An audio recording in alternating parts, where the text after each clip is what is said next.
Hey everyone, Paul Hunter here from the Best Buy Canada Plug-in Vlog, and today I'm really excited to be showing you Samsung's new 24-inch CFG70 curved quantum dot gaming monitor.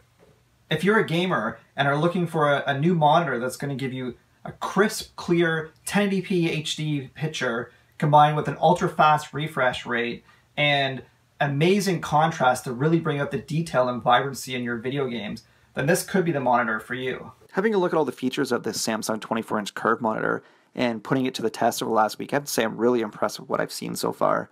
It's got a 1 millisecond response time and a 144 refresh rate. Both of those combined made all the games that I played really fast, really smooth. There was no blurring, no ghosting. I played a lot of first-person shooters and some racing games, types of games that I would normally see a little bit of blurring on my old monitor, but on this one, everything looks super smooth. It also has a 3000 to 1 contrast ratio, so that makes all the blacks deep black and all the whites bright white. And I have to say, like, the overall color spectrum seemed really wide. There were some great oranges, some great greens that I saw. The colors were uniform. I didn't see any banding at all. So I was really impressed with the overall clarity and detail that I saw in the games. This also has the quantum dot technology, which is technology that Samsung's been using in their TVs for the last few years. But this is the first time I've seen it on a monitor. I have to say, everything that I've seen so far has been really crisp and really clear. So from a picture perspective, Samsung has really delivered with this monitor. Now, one of the cool features of this monitor is, if you look on the back here, there's sort of like a joystick knob here. This is called the jog. And now if I push this, it'll show the on-screen display in the bottom right-hand corner. So I just pushed it, and there you can see this is the on-screen display. And it's actually really intuitive. If you want to select any of these options here, all you got to do is just move this little joystick knob here in the back, exactly like you would a game controller. So here I can select the menu. This is the eye saver mode. Now the eye saver mode is a mode that will dim the blue lights, and it'll give you sort of a warmer color that will relax your eyes. Let me just show you that really quickly. It's probably a little bit hard to see because it's on camera, but you can see that sort of the colors are a little bit washed out. They're a little bit warmer, a lot less blue lights. Let me just turn that back off, and there you can see we're back to regular colors again. So, and then again here you can change the source, and down here you can turn the power off. And it's all really simply done with this jog button here at the back. Now the feature I really love about this monitor here is if I go into the menu, you can see that it brings up this really cool looking display here, and it looks like it comes from a video game, which I really like the presentation. But what I really love too is at the top here, it has all the key features that you're going to want to customize and make sure that you optimize when you're playing your video game. So you've got oops, let me get that back here. So you've got the black equalizer, you've got the monitor response time. This is the amount of time that it would take a pixel to turn from white to black and back to white again. And then there is the refresh rate here, and there's FreeSync. This is if you have an AMD graphics card. Some of them have the FreeSync capability, and what that does is it basically syncs up the refresh rate with the same frame rate of the game, just to make sure that the games are super smooth when you're playing.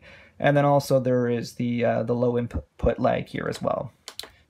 So you can select here to go to picture mode, and then they've got a whole bunch of different presets depending on what game you're playing. So if you're playing a first-person shooter like, say, Call of Duty Infinite Warfare or Battlefield 1, you might want to have the FPS.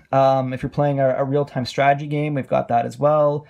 And then same with other genres like RPG, AOS, and it also has the sRGB and a cinema mode as well.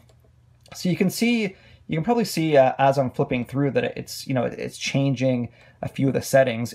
But if you want to, say if I click on first person shooter, you can see here that it optimizes it to black equalizer 8 and 144 refresh rate. Basically, you know, the reason why you'd want to have the black equalizer low in a first-person shooter game is because you want to be able to see your opponents in darker areas. So by lightening up the screen, you have better visibility. But if I'm going to go to, let's say, I go to RPG, you can see that the black equalizer is now at 18. You know, the reason why you'd want that to be the case is when you're playing an RPG, having a lot of really vivid colors and great contrast in what you're seeing is pretty important. Now, I always like to go into custom because, you know, as much as I like some of these presets, for example, the first-person shooter, I find that the brightness is a little bit too high, and you know, with the RTS, the contrast is not as large as what I like to see. So I typically like to go into custom, and here you can change the refresh rate, 60 hertz, 100 hertz, 120, and 144. You can also change the black equalizer. So if you can see as I'm turning it down here, whoops, the screen is getting whiter, and then if I put it up here, you can see that the blacks are getting deeper in color.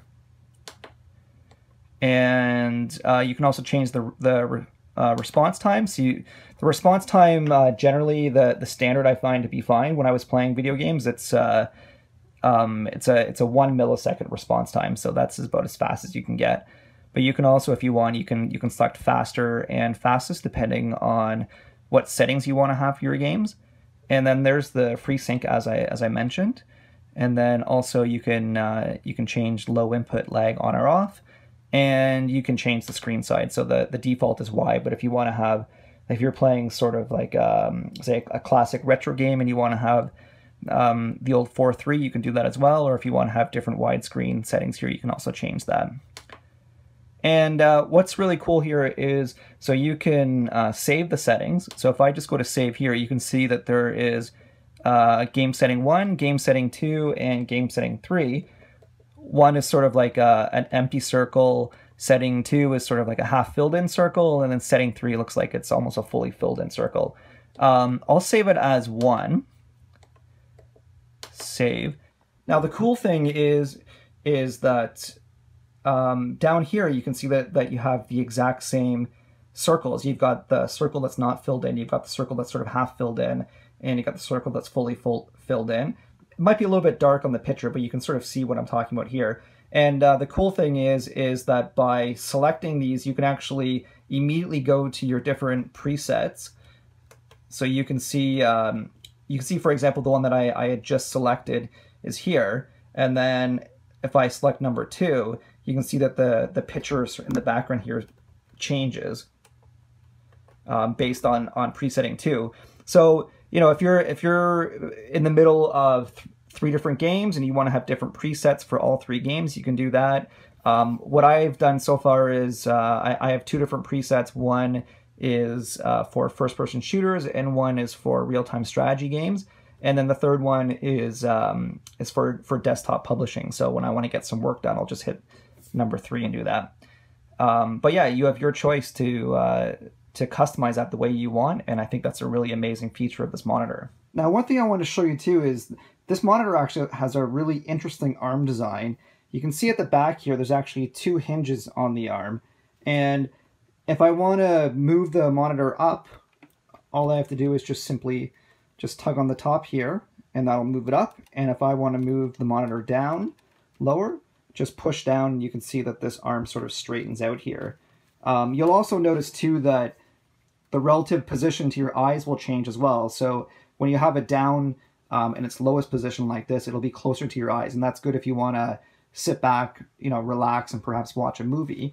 But if you want to sit up straight and maybe get some work done, some desktop publishing done. By pulling it up, you can see that the screen actually moves back, and you know, that's good because when you're sitting up straight, you don't want to have the monitor too close to your face. So I'll just show you from the other side. You can just see here. So this is the monitor in its upright position, and if I just pull it down here, you can see that there it is in its lower position as well. So another great feature on this monitor. So thanks a lot for checking out my video overview of the new Samsung Quantum Dot 24-inch curved monitor. I think it's a fantastic monitor, a lot of really great features with it. But there's a lot to go over, so I definitely encourage you to check out the full review on the Best Buy plugin blog to get a lot more info and more details on this monitor. So thanks a lot, and we'll see you next time.